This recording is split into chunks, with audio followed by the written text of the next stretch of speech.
सोमवार 17 जून को नगर परिषद बरौनी के दरगाह मोहल्ला स्थित पुरानी ईदगाह में बकरीद की नमाज के पूर्व मुफ्ती मोहम्मद क़यामुद्दीन क़ासमी, इमाम व खतीब जामे मस्जिद फुलवरिया बरौनी ने बकरीद के विषय पर तकरीर करते हुए कहा कि के अंदर आता है कि जो आदमी उसका एक घोंट भी पी लेगा ला यज़मअ फीही अबदा, उसे कभी प्यास नहीं लगेगी, यानी उसकी प्यास हमेशा हमेश के लिए बुझ जाएगी।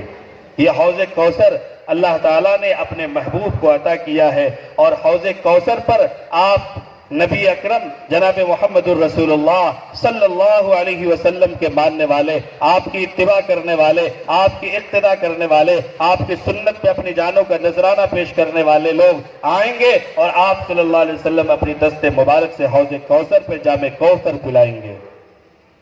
तो उसी वाक़ई की तरफ अल्लाह ने इशारा किया है, नबी हमने आपको हौज़े कौसर दिया है। उसके बाद फरमाया फसल्लि लिरब्बिका वन्हर, आप अपने रब की खुशनुदी के लिए नमाज पढ़िए। वन्हर, और अपने रब को खुश करने के लिए, अपने रब की खुशनुदी ही के लिए कुर्बानी कीजिए। तो गोया आज के दिन हमें दो काम करने का हुक्म मिला है अल्लाह की तरफ से। एक तो नमाज पढ़ने का हुक्म मिला है और दूसरा कुर्बानी करने का हुक्म मिला है, और दोनों का मकसद रिज़ाए इलाही है, अल्लाह को खुश करना, अल्लाह को राजी करना। आज जानवरों के गोश्त को 3 हिस्सों में तकसीम कर दिया। 3 हिस्सों में तकसीम करेंगे। एक हिस्सा ग़ुरबा के लिए, मसाकीन के लिए, मोहताजों के लिए, बेवाओं के लिए, और एक हिस्सा अपने दोस्तों अहबाब के लिए, और एक हिस्सा अपने वास्ते। तो जानवरों के गोश्त को 3 हिस्सों में तकसीम करेंगे। ऐसा ना हो कि 3 हिस्सों में से 2 हिस्सा अपने लिए अपने फ्रिज में रख दिया और उसको इस्तेमाल कर, ये हरगिज नहीं होना चाहिए। मकसद क्या हो? कुर्बानी का मकसद अल्लाह को राजी करना। तो अल्लाह खुश होगा ग़ुरबा की मदद करने से, ताआवुन करने से, उनको खिलाने से। ये बड़ी मेहरबानी की बात है कि अल्लाह ताला इतना बेहतरीन खुराक अल्लाह मुसलमानों को खिलाता है, ईमान वालों को खिलाता है। ये बड़ी सआदत की बात है। दोस्तों बुजुर्गों, जब हम अपने जानवरों के गर्दन पे छुरी चलाएं तो हमारा मकसद सिर्फ और सिर्फ अल्लाह को राजी करना हो। ये नहीं कि लोगों को दिखाने के लिए कि हम 4 कुर्बानी पेश कर रहे हैं, हम 5 जानवर को ज़िबा कर रहे हैं, हम गोश्त खाने के लिए कर रहे हैं। अगर ये जज्बा हुआ तो फिर कुर्बानी का जो असल मकसद है वो उस मकसद में हमें कामयाबी नहीं मिलेगी। इसलिए मेरे दोस्तों बुजुर्गों, हमें हर हाल में हर काम को अल्लाह के लिए करना चाहिए। तो आज के ईद कुर्बान का पैगाम क्या है? आज का ईद कुर्बान हमें ये पैगाम देता है कि हम हर काम को अल्लाह के लिए करें, खुलूस व लिल्लाहियत के साथ करें, जज्बे इताअत के साथ उस काम को अंजाम दें, रिज़ाए इलाही के लिए करें। रियाकारी, नुमाइश, दिखावा हरगिज़ मतलूब और मकसूद ना हो, क्योंकि हम मुसलमान हैं।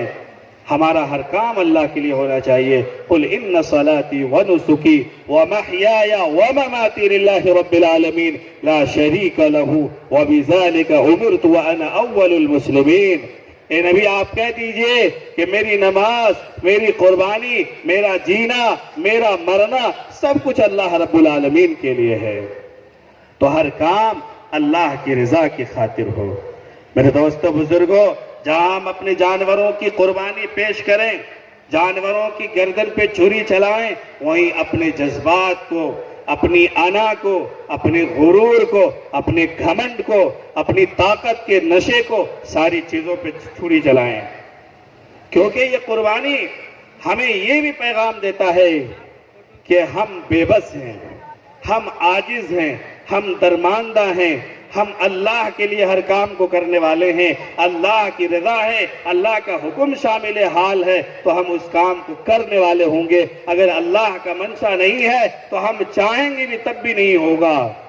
हजरत इब्राहिम चाह रहे हैं कि बेटे की कुर्बानी हो जाए, उनकी गर्दन पे छुरी चल जाए, वो ज़िबा हो जाएं, लेकिन अल्लाह की मर्जी क्या है? उनका बेटा ज़िबा ना हो। तो चाहते हम कुछ और हैं, होता कुछ और है।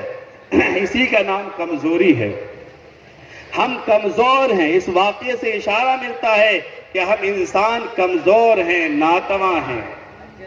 اگر ناتواں اور کمزور نہیں ہوتے تو ہمارے پاس سارا کچھ ہوتا.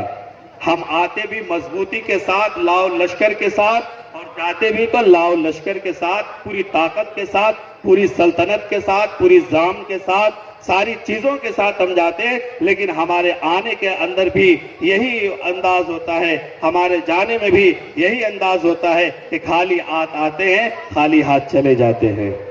میرے دوستو بزرگوں، ہمیں حضرت اسماعیل کی طرح ہر دینی کام میں اپنے آپ کو سرنڈر کر دینا چاہیے، اللہ کے سامنے اپنے آپ کو جھکا دینا چاہیے. جیسا کہ حضرت ابراہیم نے اپنے لخت جگر سے مشورہ لیا، پوچھا تم کیا رائے دیتے ہو، کچھ تمہاری رائے بھی تو میرے سامنے آ جائے.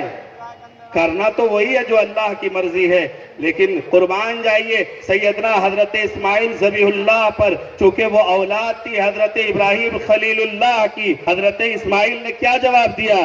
یا ابت فعل ما تؤمر ستجدنی انشاء اللہ من الصابرین.